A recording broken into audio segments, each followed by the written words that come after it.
अगर केंद्र में सत्ता परिवर्तन होगा तो बिहार में होगा, अगर केंद्र में नहीं होता है तो बिहार में आप सत्ता परिवर्तन का उम्मीद छोड़ दीजिए। भारतीय जनता पार्टी थोड़ी कमजोर या पेंच में रहेगी। सबसे पहला घाटा इस पूरे प्रकरण में, अगर नीतीश तेजस्वी एक साथ आते हैं तो सबसे बड़ा घाटा अगर किसी का होगा तो वो घाटा होगा ललन सिंह का। पनोरमा ग्रुप, जो सोचता है वो करता है, आपके अपने सपनों का आशियाना। नमस्कार, भारत लाइव देख रहे हैं आप। देखिए, एक खबर की चर्चा अगर बिहार की राजनीति में या फिर कहिए तो अगर बिहार में पॉलिटिक्स की खबरें बस यही चल रही है कि चाचा भतीजे की मुलाकात हो गई है। इस मुलाकात से अब इस बात को भी भाजपा को डर लगने लगा है कि अगर कुछ हुआ तो केंद्र की सरकार का क्या होगा, और इसी को लेकर जेपी नड्डा तुरंत आनन फानन में पटना आ गए थे। पटना आके सीएम नीतीश से उन्होंने आश्वासन ले लिया था कि सब कुछ ठीक है ना, कोई दिक्कत तो नहीं, और ऐसा आश्वासन लिया कि मंच से सीएम नीतीश ने ये ऐलान भी कर दिया कि हाँ, हम आपके साथ रहेंगे। लेकिन अभी भी कुछ मामला ठीक नहीं चल रहा है। अशोक चौधरी दिल्ली चले गए हैं और दिल्ली जाते जाते एक गुस्सा कर उन्होंने एक बयान दिया है। क्या आप लोग एक ही सवाल बार बार पूछते हैं, इतना फ्रस्ट्रेशन अशोक चौधरी में क्यों दिखाई दिया है? क्या चाचा भतीजे एक बार फिर से साथ हो जाएंगे, और अगर साथ हो जाएंगे तो फिर क्या होगा? उन्हीं मुद्दों पर चर्चा करेंगे। बाबा के साथ में मौजूद हूँ। बाबा, अगर चाचा भतीजा में डील होती है तो कई गिरेंगे दर्जन विकेट। चौधरी की फील्डिंग नीतीश ने बाउंड्री पर किया सेट, क्या होने वाला है? अब कछुआ और खरहे की कहानी तो जरूर सुनी होंगी। रेस तो एक साथ शुरू हुआ था, लेकिन उस रेस में जीता कौन था? कछुआ जीता था। जबकि खरहे को इस बात का भरोसा था कि वो तो बहुत फास्ट भागता है तो आराम से जीत जाएगा। देखिए, बिहार की राजनीति में इसी तरह से कछुए की चाल चल रही है, और बिहार की राजनीति ने कहीं ना कहीं देश की राजनीति को प्रभावित किया है। आपको याद होगा, मैं कई खबरों में बता चुका हूँ कि चुनाव कहीं और हो रहा है, फील्डिंग कहीं और सेट करनी है, और सारा वर्कफोर्स जो है वो बिहार में लगा हुआ है। इसका मायने क्या है? जहाँ एक साल बाद चुनाव होना है और जहाँ तत्काल चुनाव जारी है, वहाँ से हट करके सारा फोकस जो भारतीय जनता पार्टी का पूरा थिंक टैंक है उसका बिहार पर क्यों है? तो इसका सबसे बड़ा कारण है कि एक राज्य हार जाना और देश की राजनीति से अलग हो जाना, दोनों दो बातें हैं, दोनों में फार अंतर है। आप सेमीफाइनल के पहले जितना मैच हार गए हैं उससे कोई दिक्कत नहीं है, लेकिन सेमीफाइनल और फाइनल आप नहीं हार सकते हैं। अगर ये दोनों हार गए तो फिर आपका पूरा जितने प्रदर्शन आपके हुए हैं अब तक, लीग मैच से लेकर के और जितने भी मैच, सब आप किया धरा पानी हो जाता है। अभी जो वर्तमान परिस्थिति बनी है उस परिस्थिति में चर्चा जबरदस्त है। चर्चा इस बात को लेकर के है कि अगर नीतीश कुमार और तेजस्वी यादव फिर से एक बार आ जाते हैं साथ, हालांकि इसकी संभावनाएं, जैसा कि संपादक नमन मिश्रा जी से भी हमारी बातचीत हुई, कि अभी दूर दूर तक नजर नहीं आ रही है। अभी की बात मैं बता रहा हूँ, हम भविष्य की बात नहीं बता रहा हूँ। अभी जो वर्तमान परिस्थिति है उसमें दूर दूर तक नजर नहीं आ रहा है, क्योंकि न भारतीय जनता पार्टी को बिहार की राजनीति से कोई मतलब है, न नीतीश कुमार को बिहार छोड़ के जाना है। तो दोनों ही परिस्थिति में नीतीश कुमार को ये पता भी चल गया है कि वो सीट जो है प्रधानमंत्री की वो वैकेंट नहीं है, उस पर ऑलरेडी प्रधानमंत्री के रूप में नरेंद्र मोदी बैठे हुए हैं। उनको समर्थन भी नीतीश कुमार ने दिया है, लेकिन अगर कोई संभावना बनती है तो नीतीश कुमार चूकेंगे भी नहीं। तो वर्तमान जो स्थिति बनी है उस स्थिति में ऐसा कुछ दूर दूर तक नजर नहीं आ रहा है। लेकिन अगर ऐसा, आप बताइए कि जब आपको भूख लगती है तब खाना बनाते हैं क्या? खाना बनाने का एक टाइम होता है, टाइम से खाना बन जाता है। आपको कहा जाता है कि आइए खाना खा लीजिए, खाना बन गया है, लेकिन खाना बनाने वाले की जो प्रक्रिया है वो सतत जारी रहती है, क्योंकि सुबह सब्जी लेके आइए, दाल लेके आइए, गैस जलाइए, मतलब प्रक्रियाएं शुरू रहती हैं, एक बार में तो थोड़ी बन जाता है। उसी तरह से जो इस देश की राजनीति है वो भी कहीं ना कहीं पक रही है, धीमी आंच पे है लेकिन पक जरूर रही है, स्लो कुकिंग हो रही है। तो ऐसी स्थिति में निश्चित रूप से अगर चाचा भतीजा एक साथ आए तो बहुत सारी चीज़ें बदलेंगी। सबसे पहला तो मैं बहुत गंभीरता से बता रहा हूं कि इस बार सिर्फ बिहार में सत्ता परिवर्तन नहीं होगा। अगर केंद्र में सत्ता परिवर्तन होगा तो बिहार में होगा, अगर केंद्र में नहीं होता है तो बिहार में आप सत्ता परिवर्तन का उम्मीद छोड़ दीजिए, नहीं होगा, किसी कीमत पे नहीं होगा। दूसरी सबसे महत्वपूर्ण बात कि यदि सत्ता परिवर्तन होना होगा तो दिसंबर से जनवरी के बीच में हो जाएगा, वरना फिर आगे नहीं हो पाएगा, क्योंकि यही वो समय है जब भारतीय जनता पार्टी थोड़ी कमजोर या पेंच में रहेगी। जैसे ही वो 4 राज्यों के चुनाव हो जाएंगे उसके परिणाम आ जाएंगे। हार या जीत अलग मैटर है। भारतीय जनता पार्टी उसके बाद से खुल करके तैयारी शुरू करेगी कि कैसे 32 जो सांसद हैं उनको अपने खेमे में हम ले आए, और इस दौड़ में कहीं ना कहीं भारतीय जनता पार्टी आगे रहेगी, क्योंकि सबसे बड़ी पार्टी भारतीय जनता पार्टी है। 240 सांसद उसके साथ हैं। तो लोगों को भी लगेगा, जिन लोगों पर दबाव बनेगा या जिन लोगों से समझौता होगा कि आप रिजाइन करके आप मेरे तरफ आ जाइए, वो सारे लोग तैयार करो। नीतीश कुमार को भी इस बात का डर है, और ये डर चिराग पासवान को भी था, क्योंकि चिराग पासवान हालांकि उड़ती उड़ती हवा थी, उसमें दम नहीं था, लेकिन कहीं ना कहीं ये बात तो साफ नजर आई ना कि कुछ हो सकता है, और यही कारण है कि मुलाकातों का सिलसिला जारी रहा। ये सभी परिस्थितियां इस बात की तरफ इशारा करती है कि नीतीश कुमार और तेजस्वी यादव में यदि दोस्ती होती है तो जनता दल यूनाइटेड से लेकर के अन्य घटक दल, अन्य जो राजनीतिक दल बिहार से जुड़े हुए हैं, उन सभी में उथल पुथल मचेगा और बहुत सारे नेता इधर से उधर होंगे। सबसे पहला घाटा इस पूरे प्रकरण में, अगर नीतीश तेजस्वी एक साथ आते हैं तो सबसे बड़ा घाटा अगर किसी का होगा तो वो घाटा होगा ललन सिंह का। नीतीश कुमार को यदि आप बहुत गंभीरता से और गहराई से जानते हैं, हालांकि जानना बहुत मुश्किल है, लेकिन फिर भी अगर नीतीश कुमार को जानते हैं तो उनकी क्रोनोलॉजी अगर समझिए तो 2017 में नीतीश कुमार जब महागठबंधन छोड़कर एनडीए की तरफ गए थे तो उस समय भी उनके पास 4 ही सांसद थे, माफ कीजिएगा 2 ही सांसद थे, लेकिन उन दोनों सांसद को वो मंत्री तो बना सकते थे ना। उन्होंने मंत्रिमंडल में जाना स्वीकार नहीं किया, क्योंकि मंत्रिमंडल में जाते ही नीतीश कुमार कमजोर हो जाएंगे और उनका बार्गेनिंग पावर कम हो जाएगा। इसलिए 2017 से लेकर 2019 तक उन्होंने दांत पे दांत चढ़ा करके चुप बैठना ही ज्यादा उचित समझा। उसका फायदा उनको मिला कि उन्होंने जीती हुई सीटें भारतीय जनता पार्टी से छोड़वाई। भारतीय जनता पार्टी अपनी जीती हुई 5 सीटें छोड़ करके नीतीश कुमार को दी थी।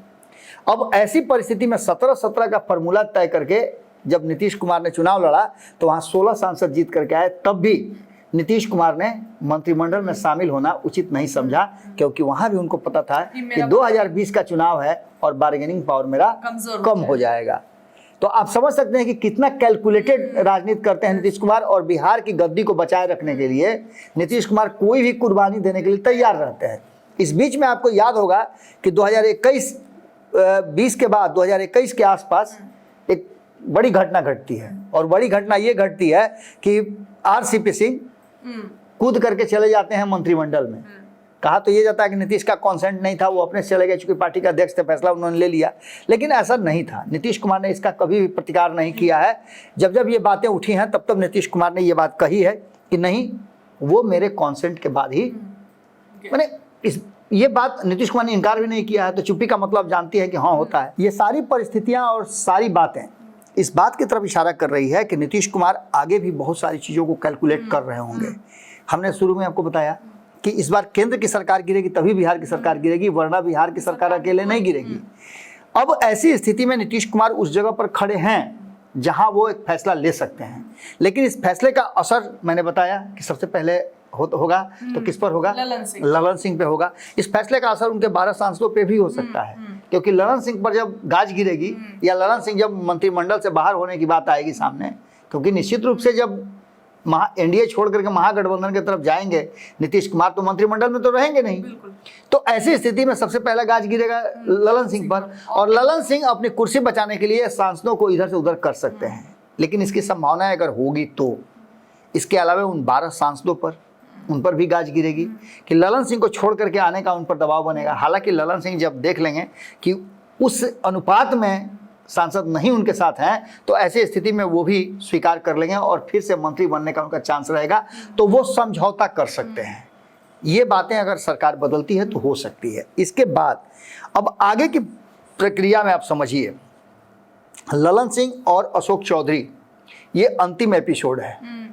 जिस एपिसोड का चुनाव से पहले आपने देखा, 2024 के चुनाव से पहले ये एपिसोड बहुत तेजी से आगे बढ़ा था, और करीब 1.5 से 2 महीने तक ये एपिसोड चला था कि ललन सिंह और अशोक चौधरी के बीच में तलखियां हैं, बहुत सारी बातें हैं, ये हैं वो हैं।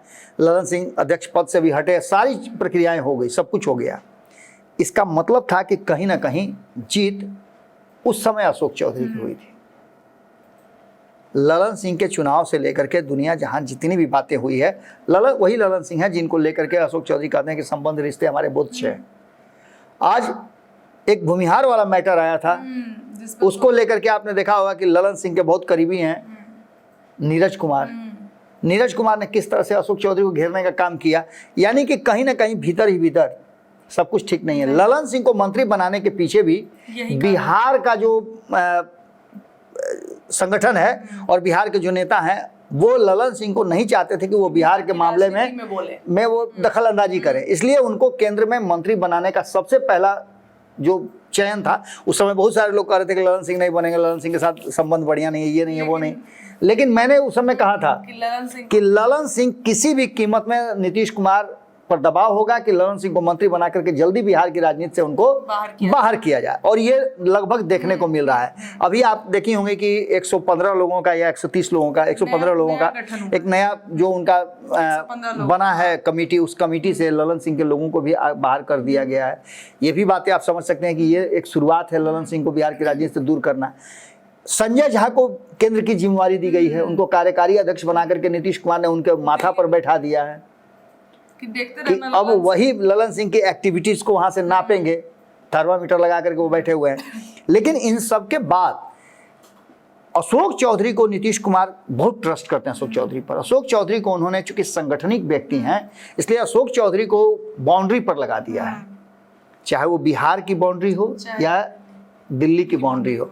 उस बाउंड्री पर खड़ा होकर के उनका काम सिर्फ इतना ही है कि कौन बॉलर किस तरह का बॉलिंग कर रहा है और कौन बैट्समैन छक्का मारने की कोशिश कर रहा है उसको कैच आउट कर दो।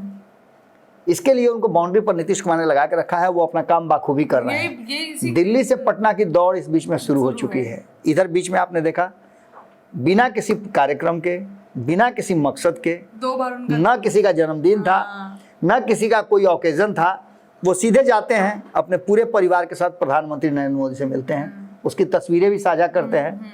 और तस्वीर साझा करना, प्रधानमंत्री से मिलना, ये अकारण नहीं है, इसके राजनीतिक कारण है। और राजनीतिक कारण क्या है कि अगर इधर उधर कोई होता भी है तो हम आपके साथ खड़े हैं, एक ये है। दूसरा, नीतीश कुमार का जो मैसेज था, क्योंकि अशोक चौधरी को ये बात पता है कि नीतीश कुमार की राजनीति अभी जो वर्तमान में है वो सत्ता में बने रहने की है, चाहे यहाँ की हो चाहे वहाँ की हो। इसलिए उनका साथ छोड़ना या उनके आइडियोलॉजी से अलग होना सही नहीं कहीं से भी उचित क्या फायदेमंद नहीं होगा। अशोक चौधरी फायदे की राजनीति करते रहे हैं, संगठन को मजबूत करने का उनमें गजब का क्षमता है। ये सारी चीजें करते हुए नीतीश कुमार के वो विशेष कहा जाता है कि सलाहकारों में शामिल हैं।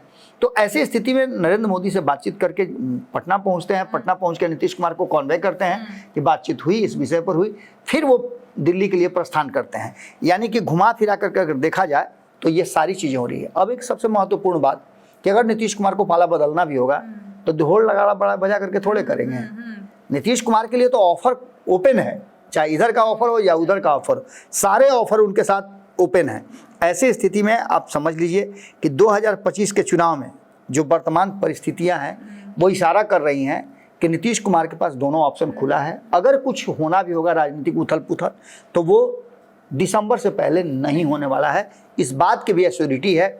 और होगा तो एक बात मान के चलिए कि बिहार की राजनीति या बिहार में सरकार तभी बदलेगी जब केंद्र की सरकार बदलेगी। अगर नहीं बदलती है तो नीतीश कुमार इसी गठबंधन में रहेंगे, भले ही इस गठबंधन से बाकी के लोगों को बाहर जाना पड़े, लेकिन नीतीश कुमार नहीं जाएंगे। ये बातें तो लगभग पक्की हैं। और यही कारण है कि जिस तरह से नीतीश कुमार फील्डिंग सजाए हुए हैं उससे साफ लग रहा है कि उस फील्डिंग में दोनों ही हाथ में उनके लड्डू है। बैट्समैन अगर छक्का मारेगा तो कैच आउट करेंगे, अगर नहीं मारेगा तो जितना रन बनाना है उतना बना नहीं पाएगा, बड़े शॉट मारने पड़ेंगे। और उस बड़े शॉट की तैयारी में कौन कौन बैट्समैन है ये देखना दिलचस्प होगा। नीतीश कुमार ने अपना काम कर दिया है। चलिए, तो देखिए ये सारी बातें अभी संभावना है, संभावित है कि अगर सीएम नीतीश उधर पाला बदलते हैं तो सबसे पहले किसका नुकसान होगा और फिर क्या क्या उथल पुथल बिहार की राजनीति में होगा, ये बस कयास है। लेकिन फिलहाल अभी हमारे संपादक डॉक्टर रमन मिश्रा सर और बाबा भी इस बात की लगातार दावा कर रहे हैं कि अभी सीएम नीतीश एनडीए के साथ और एनडीए के साथ ही रहेंगे। दिसंबर से पहले ऐसा कुछ होने वाला नहीं है, लेकिन फिर भी ये राजनीति है, कभी भी कुछ भी हो सकता है। फिलहाल इस खबर में इतना ही। जुड़े रहिए अपने चैनल के साथ, खबरें लगातार आपको मिलती रहेंगी। बहुत बहुत धन्यवाद। पनोरमा ग्रुप, जो सोचता है वो करता है। अगर ये वीडियो पसंद आई और वह बिहार के राजनीति और बिहारियत से सरोकार रखेनी तो सब्सक्राइब बटन दबा के चैनल के सब्सक्राइब कर ली। ओजे एगो घंटी बा, ओकरा बटन दबा देला से कुल सटीक और मारक खबर रुआ मुफ्त में मिल जाई। अगर रुआ पत्रकारिता के हमनी के नया प्रयोग में सहयोग कर चाहतानी तो ज्वाइन बटन दबा दी। पेटीएम नंबर नोट कर ली 9386816700। धन्यवाद।